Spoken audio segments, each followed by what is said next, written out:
All right. Every week at Business at Breakfast, the second setting, one of the members gets the opportunity to share with the group further insights into their business or enlighten the group a little bit more about themselves. The member can use the time to problem solve or seek assistance or advice from the group as a collective. The time is theirs to use however they would like. Today, we have the wonderful Tracy Edmeades from Burnout and Beyond. That's right. Yeah. All right. So Tracy is a burnout coach based in Queensland, Australia. She specializes in helping corporate mums, both nationally and internationally, navigate the challenges of burnout. Tracy helps them to break free from self-sabotaging patterns and reach their full potential, enabling them to thrive in both their professional and personal lives. You can find her easily on LinkedIn. No. Yes. But Instagram. It says Instagram. You can find Tracy. Tracy is easily found on Instagram. Clearly, Instagram is the most. And LinkedIn. Excellent. Yeah, and LinkedIn. All right, Tracy. You've got up to 8 minutes. Kathy's going to set a timer, and then there'll be this wonderful array of music at the end. But ultimately, if you're less than 8 minutes, if you're 8 minutes, just sort of wrap it up at that 8-minute mark and we'll ask questions. But if you're less than 8 minutes, we'll just ask more questions. So you're good. Take it away. Awesome. Thank you, Misty. Hello, everyone. I'm Tracy Edmeades from Burnout and Beyond Coaching, and I'm a burnout coach from Queensland, Australia. I sell burnout coaching in the form of an 8-week online course called Burnout to Breakthrough, which includes private coaching sessions, which cost $500 for the full 8-week program. And the people who buy it are, as Misty mentioned, corporate mums who are juggling family and their demanding corporate job. So how did I get into this originally? Well, of course, I was a corporate mum and I was juggling. I was trying to do everything. I was spinning so many plates. I had the family, I had the job, and I actually also had a family business on the side as well. So I was trying to be great at everything. And so I was forever trying to do everything exceptionally well. And in the process, I was burning myself out. So what would happen was I'd get sick, and then I'd take time to recover, then I'd get sick again, and I'd have to take more time to recover. And I'd keep doing this for years, and until the wheels fell off one day completely, and I couldn't work for 3 months. And I have to say, this was an absolute wake-up call. And through the process of my recovery, I learned to just stop doing this, just stop repeating those destructive patterns. And I learned about burnout and what causes it, how to prevent it. And as a result, I want to help mums who were just like me, who are struggling to be great at everything. And guess what? I show them how to be great at everything all at the same time without killing themselves in the process. So I became a burnout coach. And the most important thing I would like you to take away today is, how do we actually recognize burnout in someone? And I'll tell you, here's how it goes. Think about a corporate mum. She starts off in a new role, and she's super excited. She's like, woohoo, I've got this, everything's great. And this super mum is doing so well. She's nailing it at work, she's nailing it at home. And as she gets good at her job, she's getting up and she's taking the kids to school every day, and she goes to work and she nails it. And then she comes home, and then the next day she gets up and she takes the kids to school and she goes to work and she nails it. And now she's getting to the point where she's like doing it in her sleep. You know, she's getting really, really good at it, but it's getting really, really repetitive. And so to alleviate the boredom, what does she do? She probably will step herself up the ladder and apply for the next high position. And then the next high position. And with that next high position, she gets more responsibility, more time at work, more commitment, until she knows, she knows she's got all the kids, in the background and all those extra activities. And she's also looking after the household. And look, her husband's trying to help her wherever she can, but she's got multiple things running. And she realizes that she's actually got more responsibilities at work, because it's nothing like that original job description that she took on, right? And we all know what that feels like. And as you can see, as time goes by, she gets better at her job and everybody absolutely loves her, and that's wonderful. But behind the scenes, she's still trying to juggle the kids. And you see, she wants to be great at everything. She wants to be an inspiring leader. and she constantly wants to exceed expectations. But something's got to give eventually, right? And, you know, she needs to rest, she needs to sleep. And so, on this pathway that she believes is all about success, she'll either fall down at work, or she'll fall down as a mum, or she'll completely fall down in all directions. And then that's when I come in. I come along and step in before everything falls apart, before she kills herself with all that stress. And from the outside looking in, you can see how it all unravels before your eyes, right? You can see this beautiful, ambitious woman stepping up, taking on more responsibility at work, but they're not slowing down anywhere. They're not slowing down to ask anyone at home or at work, for that matter, to give them some extra help.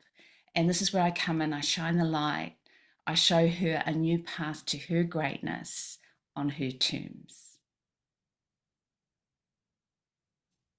Thank you so much, Tracy. You just gave me an image of my dad, who never suffered from burnout, by the way. And here's how I think why. Because I remember when I was about 13 years old, he'd started a job. We moved from Canberra to Newcastle, and he was working for the council. He'd become mates with one of the guys there, and they were rat bags at work, like, you know, the fun ones. And anyhow, they had a psychologist come in and talk about, my dad helped build roads. They built roads. So this is back in the day before they had to have all the long pants. They could wear shorts out. They could work without their shirt on, so they'd be out in the sun. But then they're working with all this like hot asphalt, and on occasion people would get burnt, and on rarer occasions, but rarer, it happened enough. I remember probably once a year, someone would fall into the hot asphalt as well. And then, you know, and then all the burns and everything that come from that. So based off this, a psychologist was to come in and talk to them about this. And I remember my dad saying, she said, you know, how do you feel when this happens at work? And he goes, well, it's really bad, but we deal with it at work. And she said, but how do you feel later when you go home? And he'd say, what do you mean? And they said, well, you must think about it when you're at home. He goes, no, at home, I think about home, but at work, I think about work. And his mate did the same thing. And ultimately, they sent the psychologist bananas, because she couldn't get past the image of somebody actually separating the two and doing one thing at a time. And you've just given me an image of my dad, that probably why he never dealt with, he never had burnout. For all that he did was because work was work and home was home. And then he didn't, you know, you might go to some work things as like family stuff, whatever, but ultimately you think about that one there and you think about the other one over there and you just leave it be. But that's not so easy for he's an exception to a rule, I believe. The majority of people are, and we hear the stories of, you know, I have to do this stuff at work, but while you're at work, you're desperately thinking about what you'd like to do at home. And then you go home and you do those things while you think, shit, I should be in at work doing these other things too. So, so yeah, you've suddenly just painted a very clear picture of what actually it's quite easy for us to see in virtually everybody else. So does anyone have any questions for Tracy?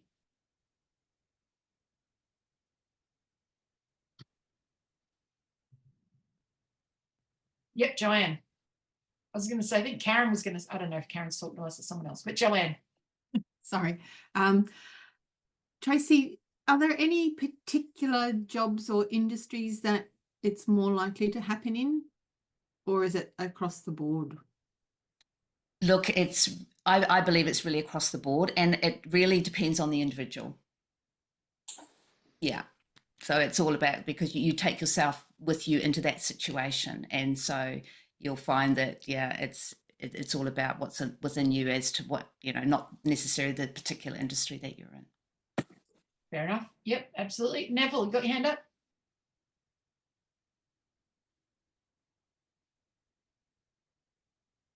Where'd you go? Oh, can't hear you. Neville, you're on mute. Pardon. Yeah, you described the person who gets to the stage of falling in. That's not for you, Neville. maybe let's start doing that. That was the alarm. So yeah, you describe a person that gets to the stage of actually falling in a heap, and you're wanting to catch them before they get to that point. So what would be the key indicator that would tell them that I need help now, or this is the time when I really need to engage with help? Because it's like, I mean, it's easy to see when they fall apart, but sometimes it's not so easy to recognize what's the point where intervention would be really useful to avoid getting to that point. Yeah, absolutely, Neville. Look, there's a spectrum of burnout, and it's like that story that I just shared with you, you know, and at any point in time you can ask yourself, oh my goodness, you know, I need help. But at the end of the day, it's all about awareness. If you don't know you've got a problem, you're not going to be able to recognize that. What I find is that I do group presentations to people, and the titles of those are Breaking Up with Self-Sabotage, Overcoming Perfectionism.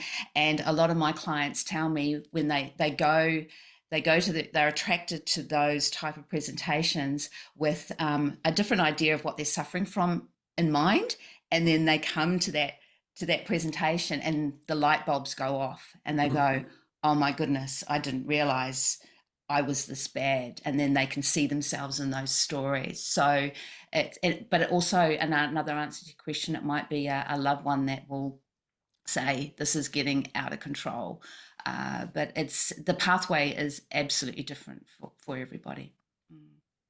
I was going to ask that, actually. It's one thing for you to recognize that you might be burning out, but that's the point, isn't it? You don't recognize it.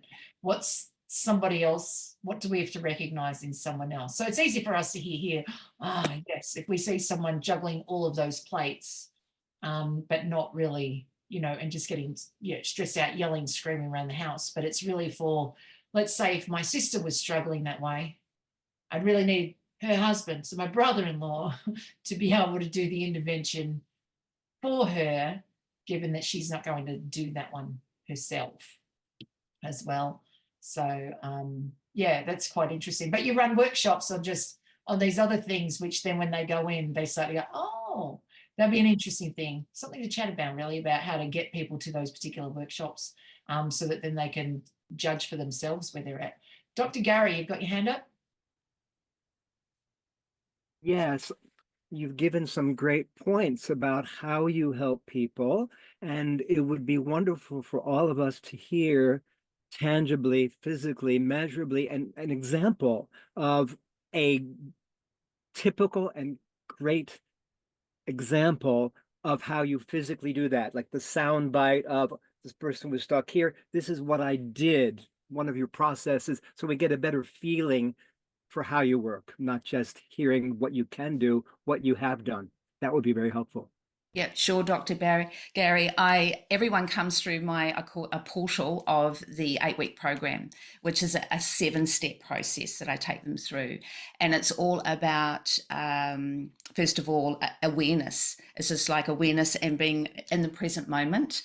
And because what happens is people spend so much time in the past and everything that happened yesterday and in the future, and they forget about being in the present moment. And the only way that we can make change happen is actually being present. And then the next step is all about limiting beliefs and negative behaviors. And I take them through that process, and then they start realizing it's the talk inside their heads that's actually causing them the problems. Then the third step's all about judgments. It's about how we judge ourselves, and we make up stories about that, but also, of course, how we judge others. And then we move into the 4th step, which is all about acceptance. They have this huge realization. It's like, I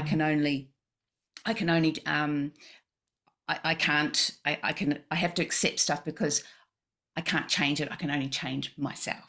So it's about that acceptance.